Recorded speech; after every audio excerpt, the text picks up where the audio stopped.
السلام عليكم ورحمه الله وبركاته. بربع كوبايه سمنه عملت احلى صينيه بسبوسه.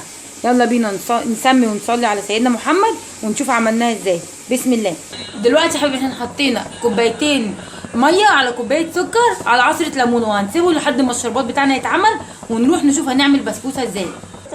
معانا ربع كوبايه سمنه، عليهم نص كوبايه جوز الهند، كوبايه سكر، وحوالي 3 كوبايات دقيق سميد، وزبدتين، ونسمي الله كده ونبدا. بسم الله.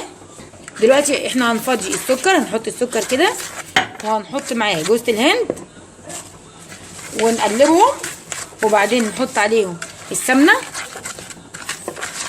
والزبدتين بتوعنا هنفضيهم. لو عايزه تزودي تقللي الزبادي ماشي، عايزه تكتريها بس عشان تطلع معاكي طريه وحلوه. لو بتحبيها ناشفه قللي شويه. وهنحط الزبادي الثانيه ونقلبهم كويس.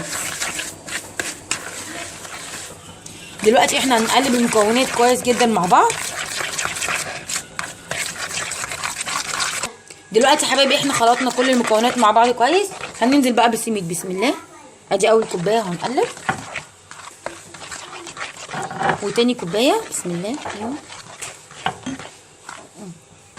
والتالتة. ونبدا بقى نخلط كل المكونات كويس جدا مع بعض. بصوا يا حبايبي هنبدا بعد كده بقى نبسها بايدينا لحد زي ما حضراتكم شايفين عامله كده، ونخلط كويس المكونات جدا. وهنجيب الصينيه بتاعتنا عشان نحطها في الفرن. ده يا حبايبي شكلها بعد ما اتعجنت اهوت. وهجيب الصينيه اهي، صينيه حرفها رفيع اللي هي بتاعت البيتزا. السوداني بقى اللي بيحب يحط سوداني، لو لقيناها محتاجه نقطه سمنه نحط معلقه اكل، ونبدا بقى كده نسويها نحطها في البتاع.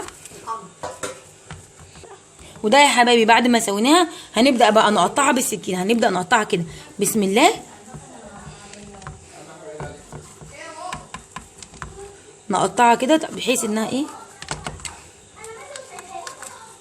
تطلع معانا سمبوكسات. وهنبدا بقى نقطع كده.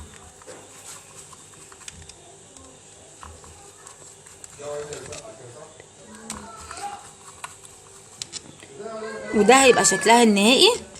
ولو انا هحط عندي سوداني، نحط سوداني كده. لو بتحبي السوداني ماشي، ما بتحبوش عندك فستق، بندق، عين جمل، ايه اللي بتحبيه حطيه فيها.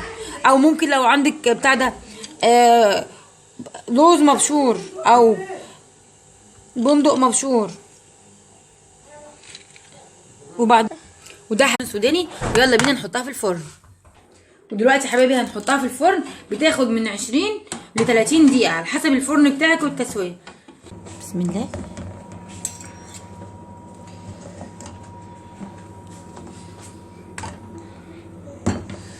وكده شربت الشربات كله معانا. بص حضراتكم شايفين عامله ازاي، طعمها جميل وبألف هنا وشفا وطريه وجميله. واحب اشكر سلفتي حبيبتي ام فارس ومي روح قلبي وبنتي حبيبتي اللي بتصورني. وما تنسونيش تتابعوني وانا بقبل اي كومنت اي تعليق واللي انتوا عايزينه. وبألف هنا شوف على قلوبكم، واتمنى وصفاتي